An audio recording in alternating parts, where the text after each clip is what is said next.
Good evening. Welcome to our webinar on the new University of Hull Leverhulme Doctoral Scholarships Centre for Water Cultures. My name's Dr. Bryony McDonough and I'm the Director of the Centre for Water Cultures. We're really pleased to have you here this evening. It's going to be an informative session. We'll provide you with lots of information about the centre and about the projects for advertising to join us in September. I'm joined by a range of colleagues who are involved in the centre. You can see some of them there now. They have promised to smile. I'm not sure I can get people to wave. Yes, some people are waving. Excellent. We will introduce people in turn. I've got Deputy Director of the centre here, Stuart Mottram.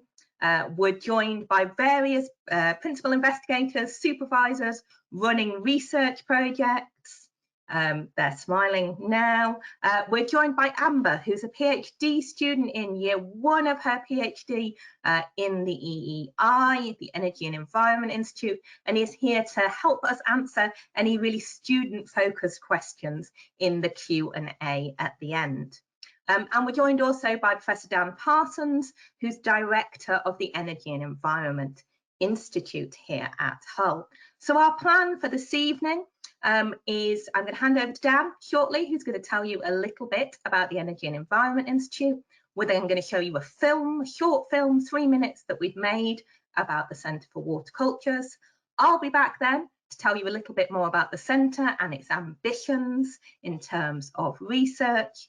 Then each of the supervisors is going to introduce their projects, telling you a little bit about the supervisory team and about the project. Then we'll bring Stuart in again, who'll tell you a little bit about doctoral training provision here in the centre. And then at the end, there'll be plenty of opportunity to ask questions. You don't need to wait for the end to ask questions. You can drop them in the questions tab as we go along. So if you think of something, don't worry, go ahead and type it in. If it gets answered later in our talk, then we're sorted. If not, we'll come back to it at the end. So hopefully that makes sense. Hopefully it will be an informative and enjoyable hour. So in that case, I'm going to hand over to Professor Dan Parsons, who's Director of the Energy and Environment Institute, to tell us a little bit about that. Thanks, Dan. So, thanks, Bryony, and good evening, everyone, and welcome to this evening's webinar from myself as Director of the Institute.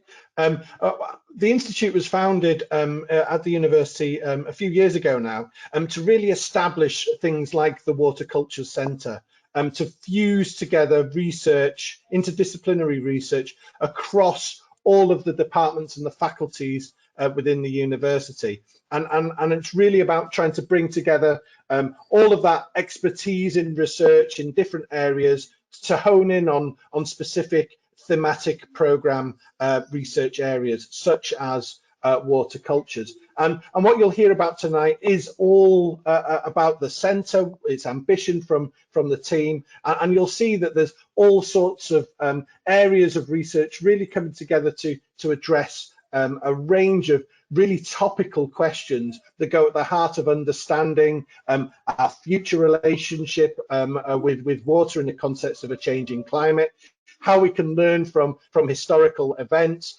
bringing together the arts, the humanities, the sciences and the social sciences, and law and politics, and all of the range of things that a university can offer into one centre. So I'm looking forward to hearing all the range of projects once again. That they're really exciting. I'm sure that there's something for all of you that are listening out there this evening. And I'll be around at the end if there's any questions specific to the institute itself, but I'm sure that the team will be able to answer any questions that you've got. And as Bryony said, that within the functionality of the GoToWebinar system, there's the option of putting into the question areas anything as the event's going along. We'll come to it at the end.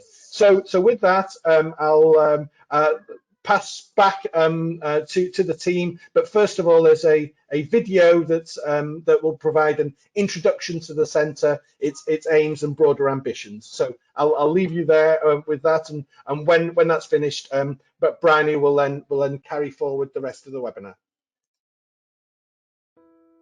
The University of Hull Leverhulme Doctoral Scholarship Centre for Water Cultures is a new interdisciplinary research centre hosted in the university's Energy and Environment Institute.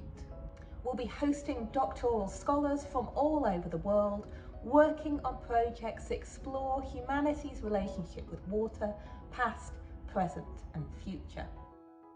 Doctoral scholars will benefit from a dedicated placement scheme with opportunities to undertake placements of 1 to 3 months across a range of national and international water, heritage and creative industry partners. The Green-Blue Humanities is a highly original and significant new interdisciplinary research area at the University of Hull that will interrogate cultural responses to and understandings of water in coastal, estuarine and delta regions globally.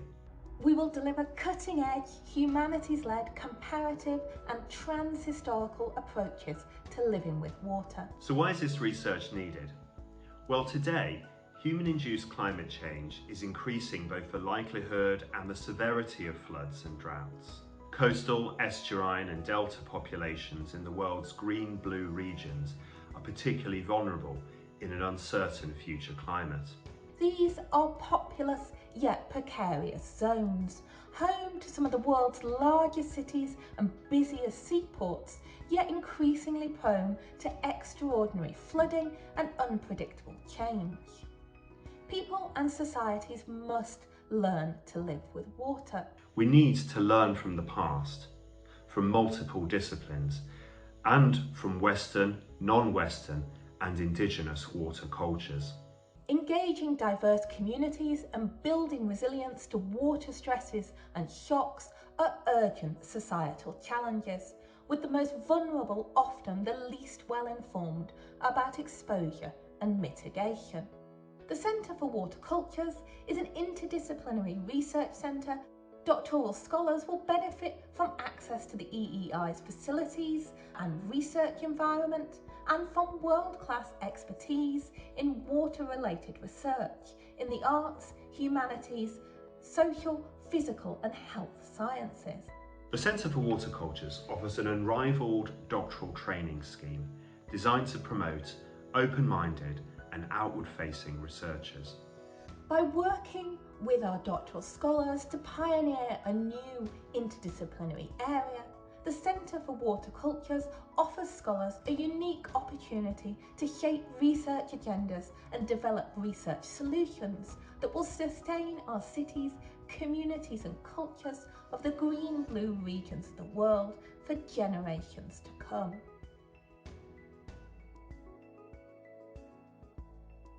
So, the Centre for Water Cultures is a new interdisciplinary research centre. Just seeing if I can turn my camera back on as well. So it will interrogate cultural responses to and understandings of water in coastal, estuarine and delta regions globally. As we said in the film, we will deliver cutting-edge, humanities-led, comparative and trans-historical approaches to water. We'll be learning from the past, from cultures worldwide, and from conversations with the sciences in order to rethink fundamentally what we know about the cultures of water, past, present, and future. So the Centre for Water Cultures is designed to develop, train, and support a new generation of research leaders to work together across the humanities, the arts, the social sciences, and the health and physical sciences. And we'll be doing that in order to achieve 3 things. So we want to better understand water cultures in their diverse temporal and geographical context. we want to find solutions to and engage diverse communities worldwide in the complex challenges of living with water in a changing climate. And that's an urgent societal challenge, and it's one that projects in the arts and humanities are uniquely placed to support. And finally, through the Centre for Water Cultures, we want to pioneer a new interdisciplinary research area. So that's the green-blue humanities. And in doing so, we want to equip a new generation of doctoral researchers to take this agenda forwards into their own disciplines. So next slide, please. Great, thank you. So the Centre for Water Cultures focuses research capacity and innovation on the kind of critical green-blue zone, that interface at the land's edge. It does so in order to address three cross-cutting water challenges that have shaped lives and livelihoods across both time and space. So those three cross-cutting water challenges are flood and water-based disasters. The second is water scarcity, including drought and water supply issues. And the third theme sort of revolves around unsafe water. So that includes concerns over sanitation, disease, and pollution. And we think the University of Hull is uniquely positioned to develop the green-blue humanities through the work of the Centre for Water Cultures. So no other UK university offers Hull's combination of an international reputation in water risks, significant expertise and experience in community engagement and cultural sector evaluation, and that was gained when Hull was the UK City of Culture in 2017. Some of you may remember that, and the university was the City of Culture's principal research partner and undertook a lot of the evaluation and monitoring. Hull also has existing supervisory strengths in the arts and humanities, and you'll see that in my colleagues today when they talk about their particular projects. And the city itself has a rich maritime history and indeed long experiences of living with complex water challenges. So the City of Hull has an 800-year history of dealing with flood, for example. Next slide, please, Maria. So the Centre for Water Cultures is supported by an interdisciplinary research team. I'm a historical geographer and environmental historian by training. The deputy directors, Dr. Stuart Mottram and Professor Tom Coulthard, are an English scholar and a physical geographer. The theme leads work in Indigenous history, in histories of slavery, and in education. And the supervisory teams and individual projects draw on a range of disciplinary approaches, from English to history, geography to education, drama to environmental studies, and health sciences to politics. This year, we're advertising 8 interdisciplinary research projects, each exploring global water cultures through time and across space. These are all to start in September 21, so this year. Later in this year, Christmas time or so, we'll be advertising another group of projects with different supervisors on different themes to start in September 2022. So do advise colleagues, advertise to friends to keep their eyes peeled for those as well.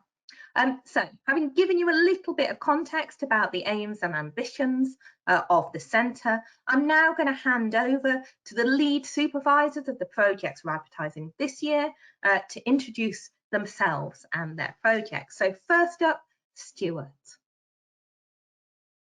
Thank you, Bryony, and welcome everyone. So my name is Dr. Stuart Mottram, and I'm delighted to introduce you to the first of tonight's projects, English Literature, Water, Health and Wellbeing in Estuary Communities, 1500 to 1700. So let's first of all take a look at the supervisory team for this project. So continuing what Bryony was saying in her talk about the interdisciplinary ambition of the centre, The supervisors for this project cross the disciplines of English literature and healthcare, but share interests and expertise in the relationship between watery environments, health and well-being. So in her research, the second supervisor, Amanda Lee, looks at how health and well-being is related to where you live. Her research focuses on the present day, but she also has academic interests in the history of disease and disease transmission in estuary areas. And my own research focuses on the 17th century and explores relationships between well-known writers like Shakespeare, Milton, and the whole poet Andrew Marvell, and the estuaries, so London, Hull, in which they lived and wrote. I'm particularly interested in how writers represent the experience of living with water in estuary communities. So I'm interested in literature about flooding and about historical disease conditions like malaria that were common in estuary communities. So moving on to the next slide and how these interests relate to the project.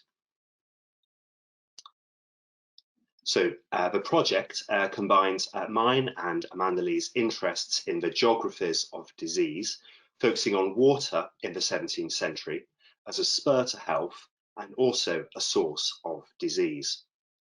And looking at how this relationship between water, health and well-being is reflected in a broad range of writers writing in or near a whole range of estuary communities in the early modern period. The project will use English literature as a source for discovering more about how water was managed in this period, including how towns supplied clean water to their inhabitants. And it will reconstruct patterns of historical epidemics to find out more about the role of water as a transmitter of disease. And finally, the project will ask how findings from the past can help estuary communities learn resilience in the face of climate-driven water challenges today. So that's a brief introduction to the project. I'm very happy to hear from you if you'd like to learn anything more about the project. And now I will hand over to Professor Joy Porter, who will be introducing her project. Thank you. Thank you, Stuart, and welcome, whoever's out there. We constructed the Pebble Mine PhD because we felt that it's liable to equip whoever does it with really cutting edge knowledge, expertise, and ideas to make them particularly employable in the future. Essentially, it's looking at a nice finite topic, which is Pebble Mine in Bristol Bay, Alaska, which is worth $500 billion if it's exploited. And the question is, should it be exploited, and what does it mean if it is? Now, why would we want so much to exploit a gold and copper mine? Well, the reason is that we couldn't do what we're doing right now without the exploitation of rare metals. If fossil fuels were the important thing for the 20th century, then rare metals that are in this computer, in your mobile phone, and in so much technology that's important in so many different ways in the military and everything else, that's going to dictate what's called the green tech set of solutions for the 21st century. So issues like whether we should exploit Pebble Mine, which if it is exploited will have quite serious environmental implications, those are the questions that we're going to have to be thinking about in the future. The brilliant thing about this PhD is not just that it's part of this very well-funded scheme, but it's that it's finite. You're just looking at one mine and you're going to really understand all the complexities inherent in taking rare metals out of the earth. And rather than listen to me drone on, why don't you get a hold of this book, which is called The Rare Metals War, because it's not just me who thinks that rare metals are going to control all our futures. and you can see some of the primary issues that all coalesce at Pebble Mine, Bristol Bay, Alaska. You can find me on the net, and I'm more than happy to chat to you and explain more. Thank you.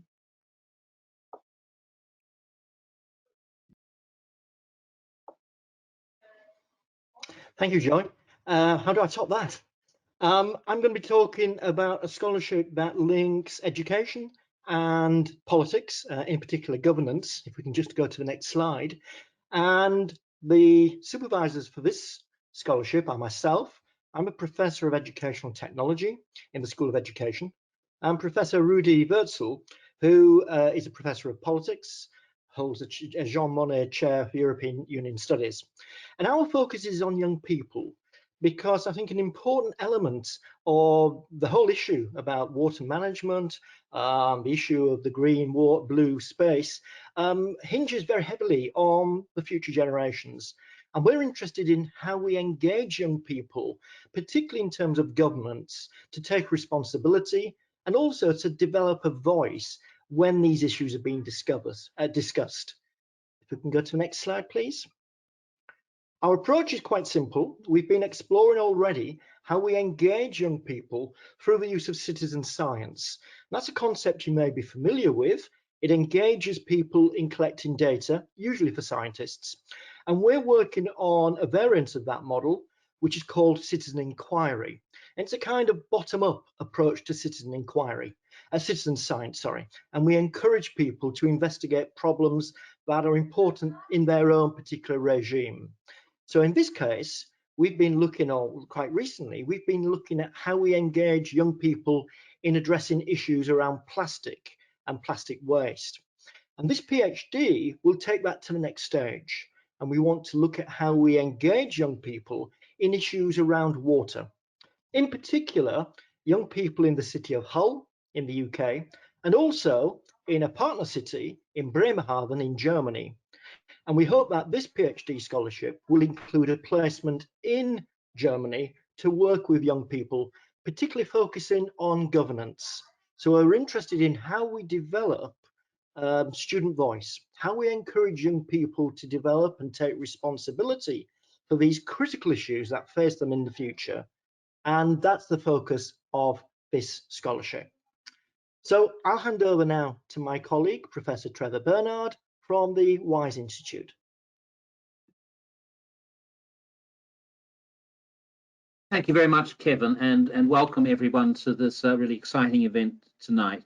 My name is Professor Trevor Bernard. I'm the Wilberforce Professor of Slavery and Emancipation and the Wilberforce Institute Director at this university. Next slide, thank you. This just gives you some idea of some of the work that I've done in regard to Atlantic history, also the history of slavery and the history of plantation economies all around the world. The Wilberforce Institute, which would be closely associated with this particular project, which was founded in 2006, is an institute devoted to the study of historical slavery, which this would be a part, but also to the eradication of modern slavery. Next slide, thanks. The particular project that I'm involved with not just myself, but also with Dr. Christopher Ray, who is part of the Department of History and part of a university cluster of treaty spaces, is about water, drought, indentureship, and slavery in the 19th century British Empire. Water is very crucial to indentureship and to slavery. In 1781, a little bit before the 19th century, the Zong, a famous and notorious slave ship, on the Zong, 132 Africans were thrown overboard, murdered, in fact, in order to get insurance. It launched the abolitionist campaign. In particular, it outraged people like Thomas Clarkson and William Wilberforce, that great citizen of Hull, to embark upon abolitionism, which would be part of the 19th century area. It, of course, was something which happened at sea. And when we think of plantations, we often think of them as landed places and as sugar growing and other types of plantation activities as being associated with the land. but plantations are very much associated, whether that be in the Caribbean, whether that be in Queensland, whether that be in the Cape Colony, which are three of the places which are possible as we might study into this particular doctoral scholarship. All these places were places which were full of water. Water was integral to the success of plantation agriculture in the British Empire during and after the period of slavery. And that's true whether we look at the horror of the Middle Passage, whether we think of the hard work growing sugar and other crops in various parts of the Atlantic, Indian and Pacific Ocean world, and to the various ways in which plantation agriculture and slave life was put forward. So this particular project will link together history, environment, geography, and the whole connections between plantations and slavery in the period of colonization and imperialism, particularly in the period of amelioration, abolitionism, and emancipation during the first part of the 19th century. It will be associated with EEI, but also with the Wilberforce Institute, in which you'll be part of a variety of other clusters of students who are also interested in similar topics. So I hope that this is something which might interest a number of you. Very happy to hear from you, either in the question and answer afterwards or by email. And I look forward to hearing from you and to getting this exciting project underway. And I'll just turn now to Jane Bunting in GGE. Hello.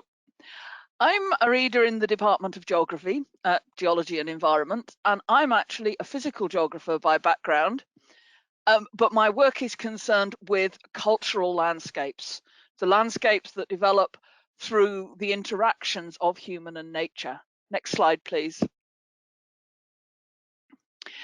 So our project is called Living on the Edge, Surviving and Thriving in the Holocene Humberhead Levels. And I'll be collaborating with, for supervision with Bryony, who is, as she's explained, a historian, and Helen Fenwick, who's an archaeologist. And we'll also be collaborating with Professor Nikki Whitehouse at Glasgow and the Wildscapes Project, which is investigating the Humberhead levels in different ways. And our particular interest is how human use and attitude to wetland landscapes has changed over time. The Humberhead levels is an area that today is very flood prone, looks like flood prone, flat agricultural land, but has evolved over the last 10,000 years from an upland, from a draining proglacial lake to an upland dry landscape into a complex of wetlands. And people have lived with and drained and used and taken advantage of those wetlands. So we want to explore how they've thought about them and how they've used them over time.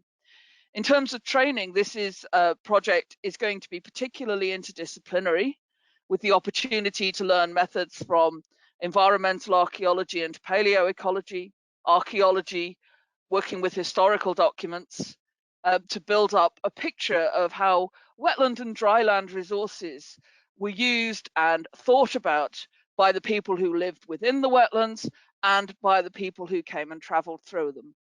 Thank you. I will now hand over to Stephen Forrest from EEI. Hello everybody, my name is Dr. Stephen Forrest and I am from EEI. I'm going to be talking to you about my project on the cultural production of flood injustices. We can move on to the next slide, please. So flooding is an urgent societal problem. What are we doing about it? How are we responding to it? Well, traditionally, we focused on keeping the water out and kind of hazard control, building these big engineering solutions and technical barriers. However, these aren't really sustainable. They can't really be pursued in the long term. We're really moving towards an idea of more holistic approaches and living with floods and minimizing flood consequences, which brings greater individual responsibility. However, not everyone is able to be flood resilient. A range of factors are at play: social, economic, spatial factors. However, one that's often forgotten about is about inequalities in the capacities and vulnerabilities of citizens and communities. Now, these inequalities don't just appear. They are dynamic and produced over time by people, places, and policies, and can create flood injustices. Let's move to the next slide to see how we're going to explore this issue. The project itself is international in design and participatory in nature. We're going to be focusing on Hull, maybe other global locations such as Rotterdam in the Netherlands. This is kind of going to be shaped by the student who takes on this project, as well as from input from the supervisors. And we'll be focusing on understanding flood attitudes and the people, places, and policies through a range of different research methods. Next slide, please. Here's the supervision team. And there on the left, we've got Dr. Brioni, who's already been speaking, and also Dr. Lisa Jones. So you can see there's a range of expertise from myself as an environmental social scientist to a historical geographer and a lecturer in education. This was just a bit of an overview of the project, but if you're interested, please do get in contact. I hope you are excited by this research opportunity. And I'm now going to hand over to Michael Farrelly. Hello, I'm Michael Farrelly. I'm a senior lecturer in English language here at the University of Hull. I specialise in critical discourse analysis and publish on methods of CDA, intertextuality and critical policy discourse analysis. The co-supervisor on this project will be Tom Coulthard, Professor of Physical Geography at the University of Hull, who specialises in modelling environmental systems. He's been heavily involved in reviewing floods here in Hull and has been a lead author on influential reports and reviews into flooding. Flooding and coastal erosion are major problems for the UK. And as the head of the Environment Agency, Sir James Bevan, has pointed out, in recent years, several reasonable worst case scenarios have already happened in the UK in terms of flooding. Dealing effectively with floods and coastal erosion is a key strategic priority for all of the UK governments. Diverse communities are affected by extreme flooding events as others face the effects of coastal erosion on homes and livelihoods in what are often already economically deprived coastal communities. Issues of risk and uncertainty, diversity of population, geography and local cultures present governments, their agencies and their critics with hugely complex policy issues.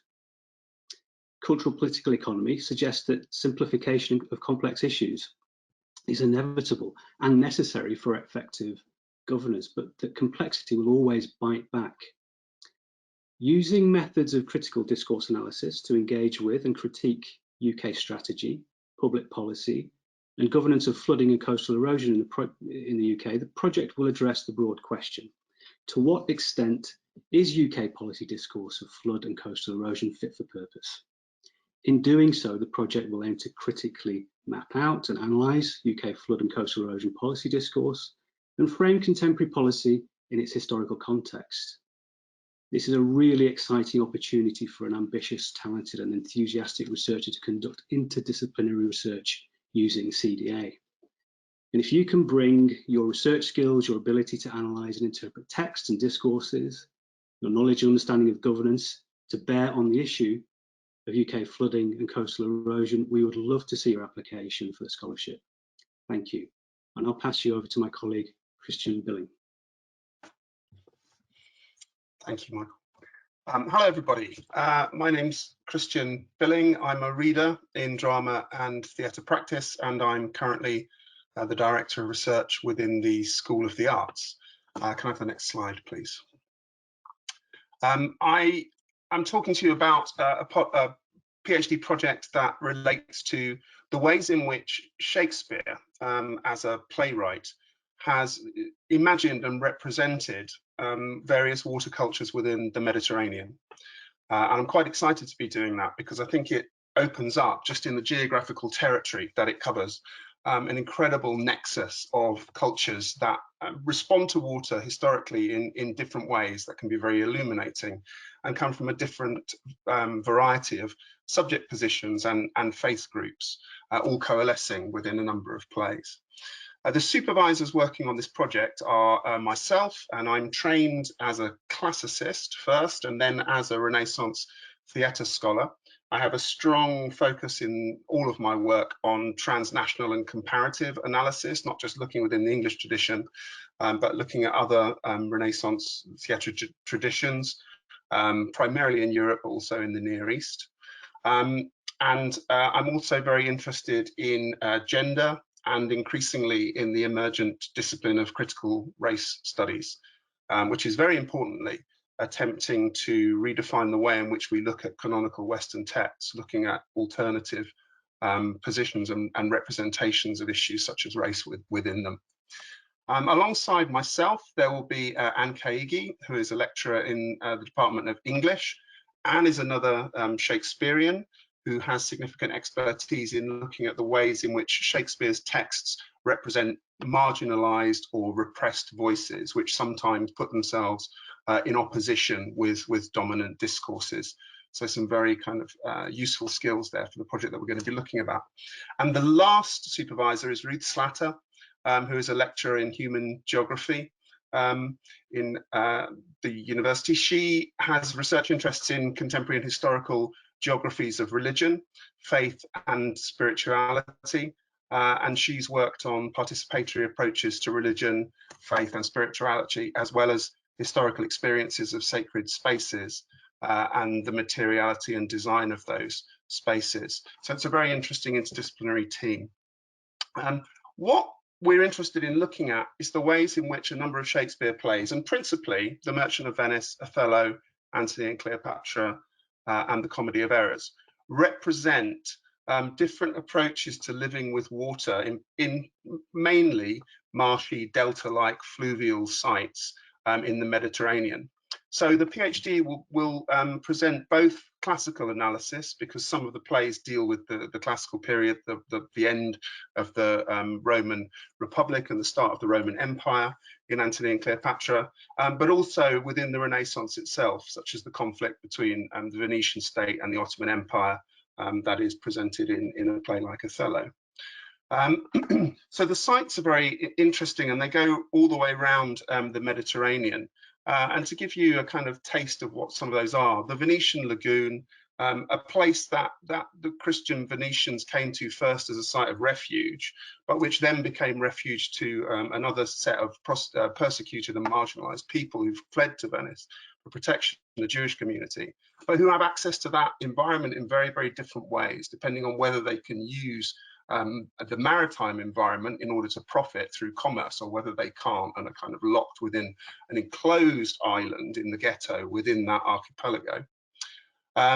Also, the Ottoman Empire's various marshlands, which they used to control economic transactions within the period, including, for example, damming rivers that fled into the marshlands that were controlled by territories with which they were in dispute or wished to colonize, in order to take away the agricultural power of lands like, for example, southern Iraq by damming the waters that came from the Euphrates. Looking at Egypt and the Nile Delta, the language that exists in Shakespeare's plays about the Nile are radically different to those that exist in relation to the Roman waterways, for example, and the ways in which the Egyptian people had a more managed existence with water that lived with it moving, which is linked in the Shakespeare plays very closely to explications of differences in gender between the Romans and the Egyptians. A contrast there would be between the Nile Delta and something like the Garigliano plain just south of Rome, which the Romans at the same time that the play is set were actually dividing up, centuriating it was called, in order to drain the lands and turn what was marshland into land that was controlled through irrigation in canals, an attempt to kind of dominate the landscape that talks about the difference between Roman and Egyptian mentalities.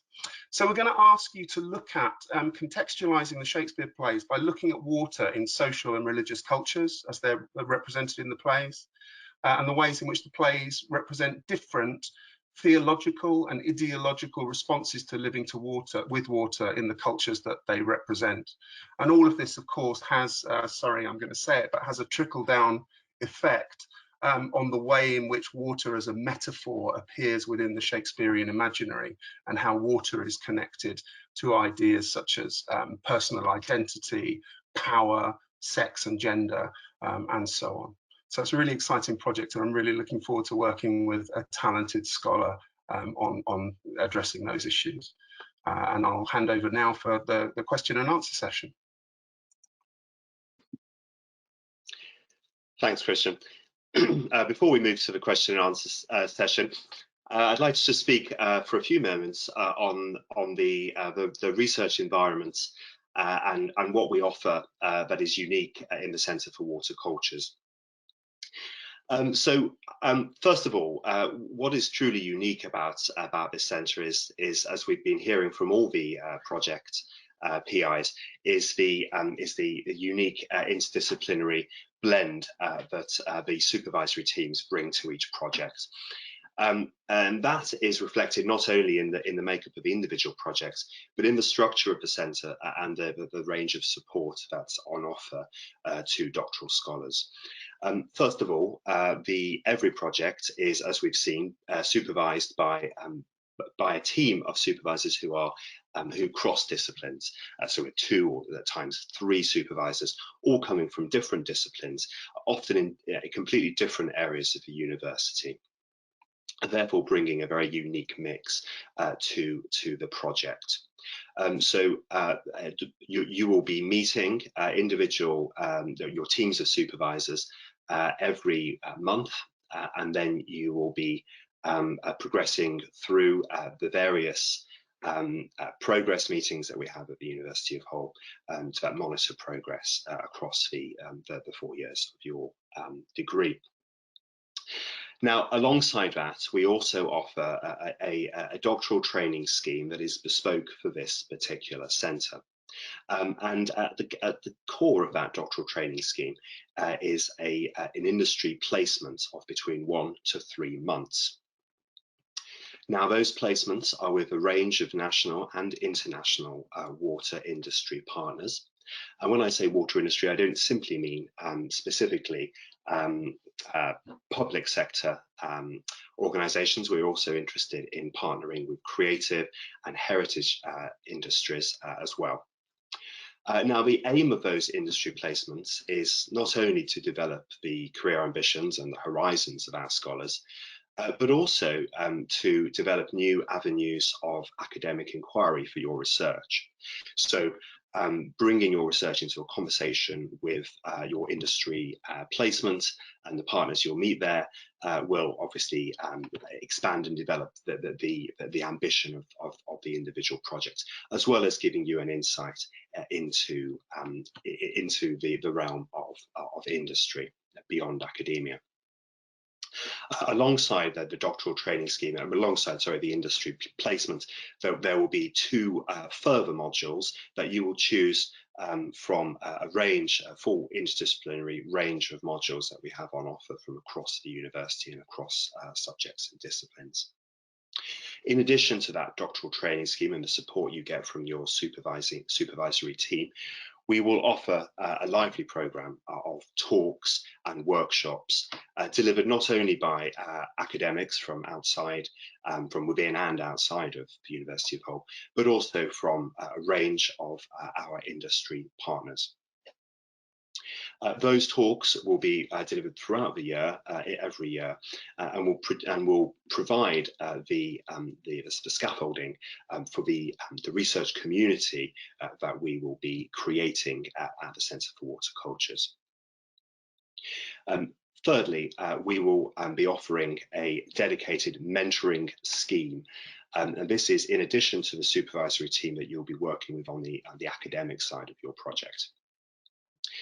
Every scholar at the centre will be assigned a mentor, and that mentor will usually be one of our cluster conveners, but a convener that's not directly linked to the cluster within which your project is contained. So you'll not only be working with the supervisors within your project, but also with other members of the centre coming from outside that immediate project area. The role of the mentor is to act in a sort of advisory capacity, so not to be involved in your supervisory meetings, but to meet you to talk to think beyond the project to your career after graduation, and you'll be meeting with your mentor at least 3 times every year. Finally, every member of a Centre for Water Cultures will have access, and this is one of the other ways that we'll be building research community, access to the Energy Environment Institute's facilities and the research environments. So, for example, the cluster and social space of the Energy Environment Institute. But of course, alongside that, access to the research cultures of the departments, schools and faculties within which your supervisors are embedded. So you not only have access to the centre's programme of events, talks and masterclasses, but also access to the culture and events of the individual departments and faculties. Okay, so I hope that's given you an insight into what the centre offers in terms of research environment. And so now it's time for the Q&A section. So I'll hand over briefly to Bryony to introduce that. Many thanks indeed, Stuart, and to all of our supervisors who've described a really fascinating set of projects. So thank you for that. So now's the opportunity for us to answer some of the questions that have been dropped into the Q&A function over the last 40 minutes or so. If you've still got questions, you can add them now. We've got a bit of time now to answer some of them. I'm going to start with a question a couple of people have asked, which is about whether what we're advertising is individual projects, how many students, etc., etc. So just to offer some clarity there. With this year, we're advertising 8 PhD projects. The successful applicants, each project will, one applicant will be successful. So each of the projects described by our 8 supervisors will be a project to be delivered by 1 research student each. So we're expecting to take up to 8 students into the centre this year. So if you are particularly keen on Jane's project, you will apply for Jane's project. Jane, you're the first person on my screen. It's not special treatment. You will apply for Jane's project on the Humberhead levels. There will be lots of applicants, hopefully. We will go through a shortlisting and interview process, and the top ranked applicant will be offered that project with the scholarship to support that. In terms of how long the scholarship is, so successful applicants will be offered a 4-year doctoral scholarship. So that's 48 months. That's the time you will have to do your PhD, and it will include that placement option that Stuart talked about. So it's 4 years, and you will need to submit your beautiful, exciting, innovative, fantastic thesis within that 48-month period. So hopefully that offers some clarity there. So no, you won't be applying, or you won't be expected to apply to do a project that covers both Michael's water cultures of the Shakespearean world and Joy's project on Alaska and Kevin's project on educational technology. You will pick the project that most appeals to you and apply for that project. Stuart, have you got another question for me or the team? Yes, we've had a number of questions asked, and I've been just making a note of these as they come in. So first off, a question about requirements in terms of English language proficiency. Okie dokie. So yes, we do require people to have English language proficiency. If you require a Tier 4 visa, then you will need to provide evidence of your English language skills. If you go on our website and look up English language requirements, that will provide you with all of the information that you need. If you already have EU nationality and don't require a student visa, then it's different evidence. So I think, given that I don't quite know the background and the experience of the person asking the questions, I recommend you go on the website and look up what it means for you individually. Okay, thank you. And following on from this, further questions that are just coming in now about application or admission requirements. And these relate specifically to, first of all, someone who has not yet finished their undergraduate degree. So are they still able to apply even though they won't actually receive their qualification until July of this year? And then a related question about another attendee who's still finishing their master's degree, and a similar question about whether or not they're still eligible to apply without having actually got the qualification. Okay. So the qualification requirements are a good undergraduate degree at 2-1 or a first, and a master's qualification is desirable but not essential. My understanding, though I am not in charge of admissions, and I think this needs to be checked with the admissions office, is that ongoing qualifications, you can provide evidence of that at the point before you arrive. So if you were still doing a master's qualification and didn't yet have it, but were able to demonstrate to us that you were on to get a good master's qualification, then that might be taken into account. But remember, this is likely to be a competitive process, and you know, we have to judge on what's there. So it's certainly not stopping you from applying, but do bear in mind how exactly, you know, how you will stack up against other applicants who are applying. So, but I would encourage you to consider these projects, even if the master's isn't quite yet in the bag. And related to that, a question about whether, well, first of all, a question about academic requirements in terms of degree class. Yeah, so it's a good undergraduate degree, which is a 2-1 or a first in terms of undergraduate degree class. And like I say, master's is desirable but not essential. The individual projects are advertising for expertise in particular areas. So often quite a wide range of degrees. So I think Jane's project asks for an undergraduate degree in geography, history, or archaeology, or a cognate discipline. Many of the others use similar forms, but they are looking for some expertise in an area relevant to the project in order to give you a launch pad to really sort of kick off and get going with the project as soon as possible. Everybody's nodding sagely, so yes, great. And a question about requirements to be living in Hull during the program. Do we have to live in Hull in order to participate in the centre? Okay, you don't have to live in Hull. You can definitely live in the East Riding of Yorkshire, for example, which is nearby.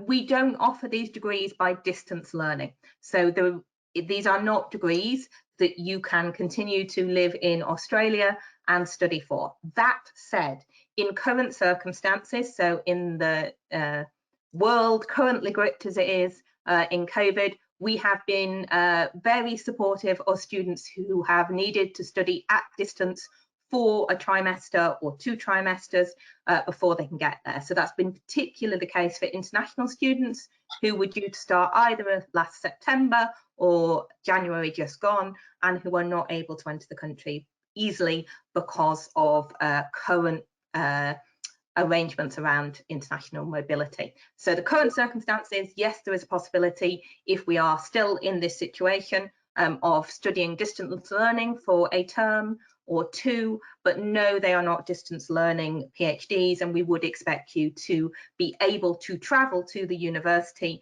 and partake in all the regular activities, weekly seminars, meetings with your supervisor, etc., etc.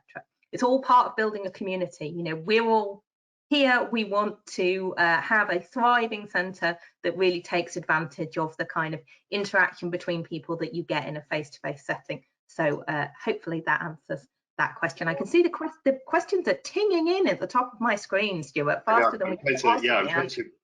I apologise if we're not asking your question specifically, but I'm trying to group them into theme. Another question, a couple of questions that have risen on this topic, which is can applicants apply for more than one project? Yes, I don't think we have said you can't. If you have particular enthusiasms across 2 projects, you can certainly apply for more than one. I don't think people would be likely to have the expertise to apply for all 8 projects, but certainly where there are projects in cognate areas, I would anticipate there would be people that could apply for more than one if your expertise stretches like that. But it's not a case of apply for all 8 projects and hope one comes off, because we are looking for interest and enthusiasm and a idea of how you want this project to work for you when you write that application. Okay, and question about what is the purpose of the 4th year? So usually PhDs obviously run for 3 years with a write-up year in the 4th. What do we envisage the 4th year being for? Of course, we have already mentioned the industry placement. Yeah. So, I mean, I think we're in a fantastic situation of having 4-year PhDs. As Stuart signalled, and as many of you will know, many PhDs are 3 years. There are also 3.5-year PhDs, often funded by UKRI, which is the UK kind of government funding agency for research. Leverhulme are forward thinking in that they are providing 4-year PhD studentships. The PhD studentships that will be funded by the University of Hull as part of this bigger centre are also 4 years. We're very, very lucky to have that. So the idea isn't that you finish your PhD in 3 years and then have a year twiddling your thumbs, seeing the sights. It's that you will go on your placement in most likely your 2nd year, that you have a bit of extra time for contingencies, for things to not quite go right, for you not to get people signed up to your interview schedule, for you not to be able to travel to the archive the moment you think you're going to. So it builds in a bit of contingency time. It also builds in career development opportunities. So that's what the placement is about.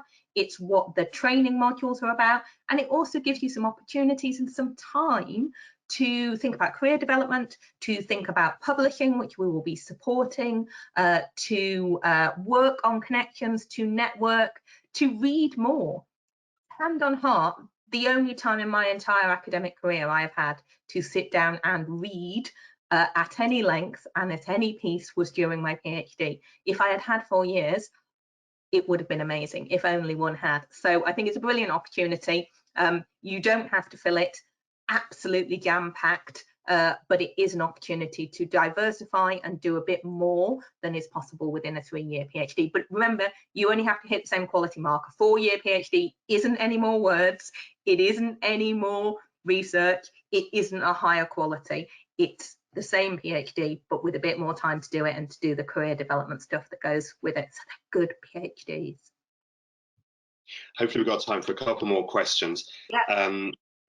So first of all, an interesting question about what the qualification will be for scholars at the end of the programme. So will the qualifications, or the PhD that people receive, reflect the interdisciplinary nature of these projects, or will there be discrete PhDs in English, in history, in geography, etc.? Yeah. Both. Cleverly organised. It took me some doing. For example, if you sign up, if you're the successful applicant for Joy's PhD, you will get a PhD in history brackets water cultures. So it will both signal the theme of the centre, but also the fact that you studied for a PhD in history. Because I really truly believe that if you want to go forward in these disciplines, it is advantageous to you to be getting a PhD in this area. So in the same way, I believe Jane, student, will be getting a PhD in physical geography, brackets water culture. So different ones are different. So it picks up the idea. Somebody asked early on about what was the best option if you wanted to do a PhD in economics. This year, we are not advertising a PhD in economics. There are economic elements to several of the projects. So I would say that includes Trevor's project, possibly Kevin's project, and Joy's project, where the co-supervisor is an economic geographer, for example, and Joy signalled very clearly the way that wealth creation and decision-making plays into what's happening in the environment in Alaska. But there is not a PhD in economics being advertised this year. So I think that candidate, while I thank you for your interest and enthusiasm, I do also want to be straight with you that there is not a PhD in economics being advertised this year. If you want to know what the PhDs are for the individual projects, if you follow the QR codes or you Google the project, go to hull.ac.uk/watercultures, click on the individual project pages, and that does tell you what the PhDs are specifically, should anybody want to know. That relates to a number of questions we've been having about getting in touch with supervisors. First of all, obviously, how you get in touch with supervisors, and Brian has just answered that. Also, do we recommend that applicants get in touch with supervisors before applying, whether that's by email or organising a virtual meeting? So to be very clear, there is no requirement that applicants must have consulted with the supervisors before they apply. If you've got specific queries about the project that will shape whether you're interested in the project or not, you should absolutely get in touch with supervisors. They will be very welcome. Look, they're all looking friendly as I say this. They will be very welcoming of you with specific queries. If you want to know what skill set you need or something like that, then you are very, very welcome to email supervisors. You can find them by clicking on the individual projects, and then their nice faces will come up. If you click on their faces, it will take you through to their webpage where you'll find their email address. But no, we are not asking you to get in touch with supervisors. It's not that you've had to have had a phone conversation with them before applying. That's certainly not the situation. I'm conscious of time. Do we have time for one or two more questions? Yeah, I think we can manage a couple more. Okay, about the bursary scheme. So this is related to a question about whether or not there are additional funds available for travelling and other expenses. Okay.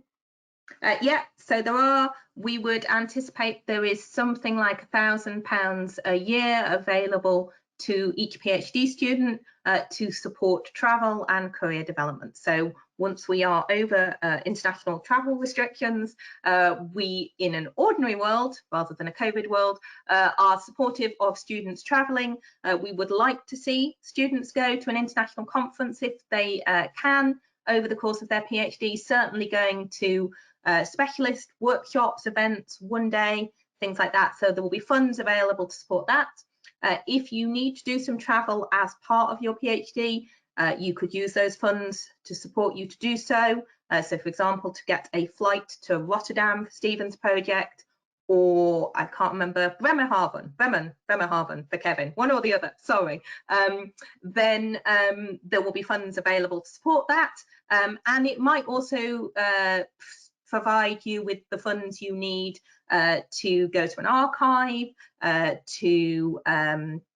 if you needed specialist equipment of some sort, if you need to get a subscription to a newspaper archive or something like that, there will be money available to support you. And that's so you get your stipend, and then what we think will be somewhere in the region of £1,000 a year over the 4 years of your PhD.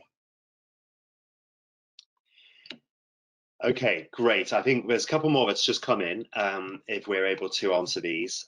So first of all, about placements. Are scholars able to choose where the locality of their placements? Can they choose one close to home for themselves, or do they have? Absolutely. So I think it would be perfectly sensible for some people to do a placement that they could commute to on a daily basis. I also think there will be possibilities of doing placements that are not full-time physically present in a place. We've all learned how to do some remote distance working, so I imagine there will be possibilities to combine those things. But we're not going to allocate placements to you. We're going to work with you to find you a placement that will best support your career development and needs. And we've got quite a lot of experience in this in relation to the Arts and Humanities Research Council Heritage Consortium, DTP, that also is at the University of Hull. Okay, two final questions, and then can I remind everyone, if we haven't answered your question, we will be following up on questions after this event. So do expect an answer from us. If you've got further questions, then please email us at eei@hull.ac.uk, or if it's specific to the project, email the supervisors. Okay, so a question about future projects. Will the future projects be the same as the ones offered today, or will they be different every year?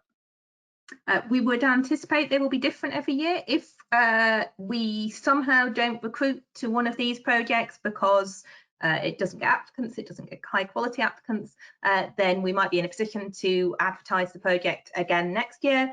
But our expectation would be that we'll be advertising somewhere between 5 and 8 different projects, probably just before, just after next Christmas, ready for September 22 entry. So that's why I was saying a little bit earlier, if there isn't the right PhD now, then do keep us in mind, keep checking back, because there will be different projects with different disciplines in different years. So I know we have some stuff lined up in education. There's another one in geography that will definitely be funding this year, but didn't go ahead this year because of the heavy restrictions around international travel at present. So we know colleagues have got great ideas. We're hoping to come back to them next year, but I can't tell you exactly what those projects are going to be yet, but they will be in some of the same and some different study areas. And final question, when can successful applicants, or indeed all applicants, be expected to find out the results of their application? So the deadline for applications is the 29th of March, so sort of 2.5 weeks away or so, and we would anticipate having outcomes within 6 to 8 weeks of that. I think Easter in the UK falls in between that, and it will slow us down a little bit, but yes, somewhere in that ballpark we would expect to have answers. Obviously there are 2 stages. You will apply. If you're shortlisted, you will be invited to interview. So if you're not invited to interview, you will know a bit earlier. Hopefully that answers that question. Just again, if we haven't answered your question, we will be following up on those. We'll also be making the recording available and emailing that recording to all attendees. We will. So thank you ever so much to our lovely supervisory team who are here, arranged beautifully as a 9 on my screen at present. So thank you for your time. Thank you to the, I think up to about 90 people that joined us. So thank you so much for your interest and enthusiasm. As Stuart says, we will get back to you if your question didn't quite get answered. Oh, there's one just popped in now. How fascinating. So we will get back to you. Thank you ever so much for your contributions in being here, and to our lovely staff for being here. And we'll hope to hear from you soon. So many thanks, everybody. Bye-bye. Bye. Bye, everybody. Bye. Take care.